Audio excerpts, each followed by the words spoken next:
Projet Je la lis, Gertrude Stein, numéro 11. Et l'avantage d'être en improvisation totale, l'avantage de ne m'être fixé aucun objectif, c'est que je peux picorer ou butiner librement. Et il n'y a pas très longtemps, je vous avais parlé de cette série de livres à couverture rouge qui sont les 10 volumes, donc là c'est le dernier, mais qui donc constitue la série des écrits inédits posthumes de Gertrude Stein dans l'édition de l'université de Yale. Ça s'appelle en anglais The Yale Edition of the Unpublished Writings of Gertrude Stein. Et il y a donc, j'ai dit 10, je crois en fait qu'il n'y en a que 8, je me trompe. Celui-ci c'est le 8e et je vous en avais déjà parlé parce que pour moi c'est un texte qui a marqué un vrai tournant dans mon appréciation, dans ma compréhension de Gertrude Stein. C'est un roman inédit de 1926, voilà, A Novel of Thank You.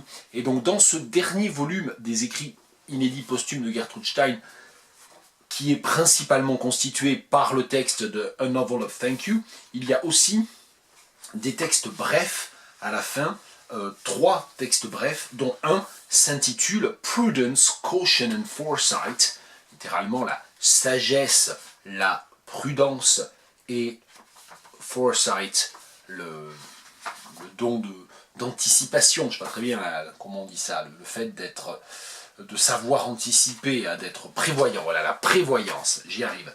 Et le sous-titre de ce texte, bref, c'est A Story of Avignon. Alors il faudrait aussi à un moment donné que je parle du rapport particulier de Gertrude Stein à la France, de l'importance de la France dans l'œuvre de Gertrude Stein, qui explique aussi pourquoi Gertrude Stein a pu être aussi importante pour le monde intellectuel français. Mais une fois de plus, comme je le disais au tout début de cette vidéo, je suis entièrement libre, donc j'en parlerai si j'ai envie d'en parler, ou plus exactement, si je me sens assez inspiré ou assez expert pour parler de ces questions-là. Pour l'instant, ça n'est pas du tout le cas. Alors je vais me contenter de vous lire un extrait de la dernière partie de ce texte bref, Prudence, Caution and Foresight, qui date de 1922. Foresight, la prévoyance. To foresee changing places. If you foresee changing places, do you change Avignon for Marseille, and Marseille for Avignon? If you foresee, do you foresee what there is to foresee? Do you foresee that you will be pleased and not seen when you no longer care to see it? Leon died, and this made it easy to foresee that he would have been better pleased if he had been very well. It was easily felt to have been left to remember that there was plenty of foresight. Prudence, caution, and foresight, and she foresees and he foresees, and there are a great many hills in Marseille and none in Avignon. There are hills around Avignon.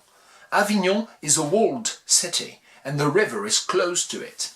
Marseille is built on hills, and the river runs into the Mediterranean, and Marseille is on the Mediterranean, and the Mediterranean is close to it. Prudence, caution, and foresight. Leon had a wife. He had 4 children, all of them girls. Foresight. Leon was nearly as well attended to as if he had been married and had had the attention of his wife, and he did not have necessarily to have pleasure in repeating this to them.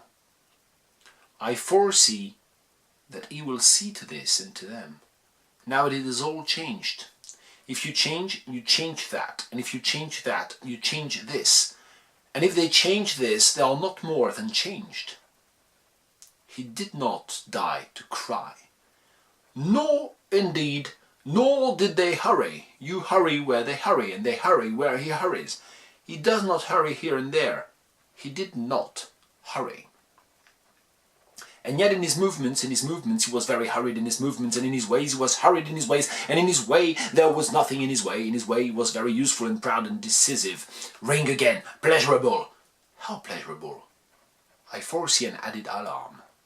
What did Leon see? Et je m'arrête là, à peu près à la moitié de ce dernier chapitre, enfin, dernière partie de ce texte bref. Voilà, c'était la 11e, on est dimanche, on doit être le 12 mai, et ça continue après-demain, je le rappelle, ces vidéos c'est un jour sur deux. Bye bye, si on veut.